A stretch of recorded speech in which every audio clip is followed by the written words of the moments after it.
एक ऐसी कहानी जिसे सुनने के बाद आपके आंसू आने लगेंगे और आपका भगवान पर विश्वास 100 गुना बढ़ जाएगा। एक छोटी सी बच्ची रोज माँ प्रभु जगन्नाथ जी को पत्र लिखती थी। उन्हें अपना भाई मानकर रक्षाबंधन पर पुरी आकर अपने हाथ से राखी बांधने का वचन देती थी। मंदिर के अधिकारी उसके पत्र पढ़कर उसे जवाब देते थे कि रक्षाबंधन के दिन दफ्तर में आकर अपना नाम बताना। वे उसे अंदर ले जाकर जगन्नाथ जी से राखी बंधवाएंगे। कोई छोटी सी बालिका वो रोज पत्र भेजती थी जगन्नाथ जी को।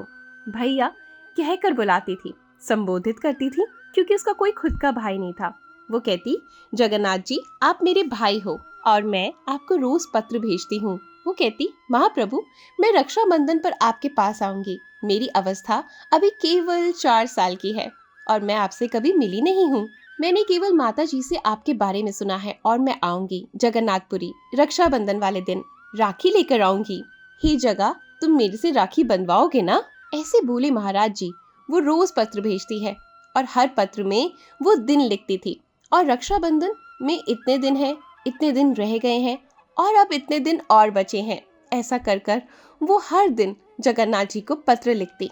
बोले, मैंने वो पत्र पढ़े हैं और पत्र पढ़कर मैंने उसे पत्र वापस भी भेजा है और कहा है मैं इंद्र का ही एक अधिकारी हूँ जो लिख रहा हूँ। मैंने तुम्हारे सारे पत्र पढ़े हैं और सब जगन्नाथ जी को अर्पित कर दिए। रक्षाबंधन वाले दिन तुम जरूर आना और मेरा दफ्तर यही है।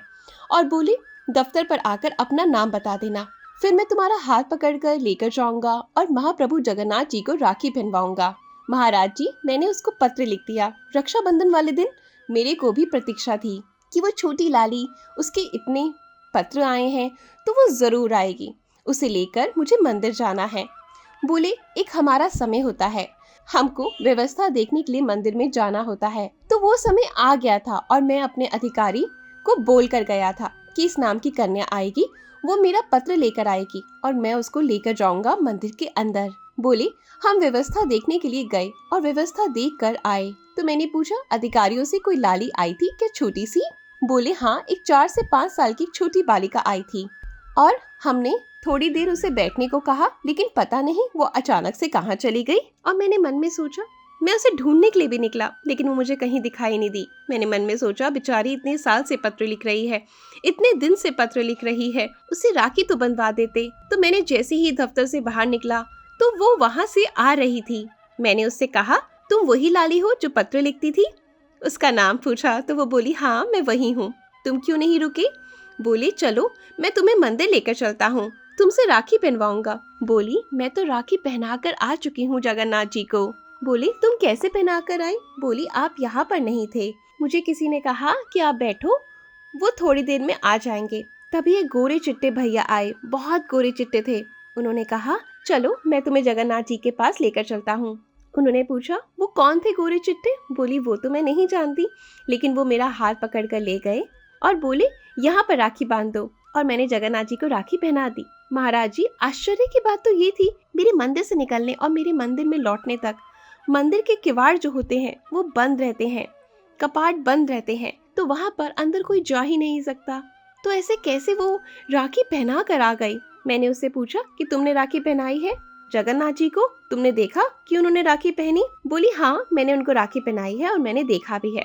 ऐसे में वो बोलते हैं कि ठीक है तुम मेरे साथ चलो और मुझे दिखाओ कि तुमने राखी कहाँ पहनाई है। वो उसे अंदर लेकर गए और जैसे ही गए तो उन्होंने देखा कि द्वार के पास एक स्थान था जहाँ से भीतर जाने की लोगों को परमिशन नहीं होती। वहीं उसी दरवाजे पर उसने वो राखी बांध दी जहाँ एक स्थान था। कपाट बंद थे, वो भीतर कैसे गई? बोली, गोरे गोरे भैया लेकर गए थे मुझे।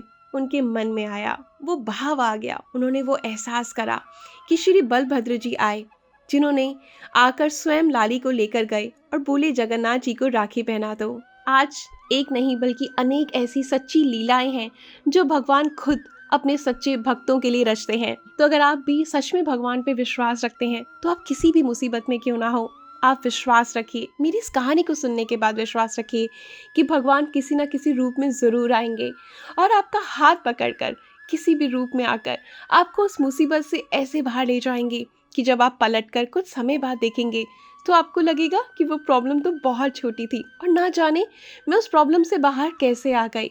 ये सब प्रभु की कृपा होती है, लेकिन प्रभु की कृपा सिर्फ उन्हीं लोगों पर होती है जो सच्चे, ईमानदार और खुद अपने लिए मेहनत करते हैं और सही रास्ते पर चलते हैं, दूसरों का बुरा नहीं करते, उन पर विश्वास रखते हैं।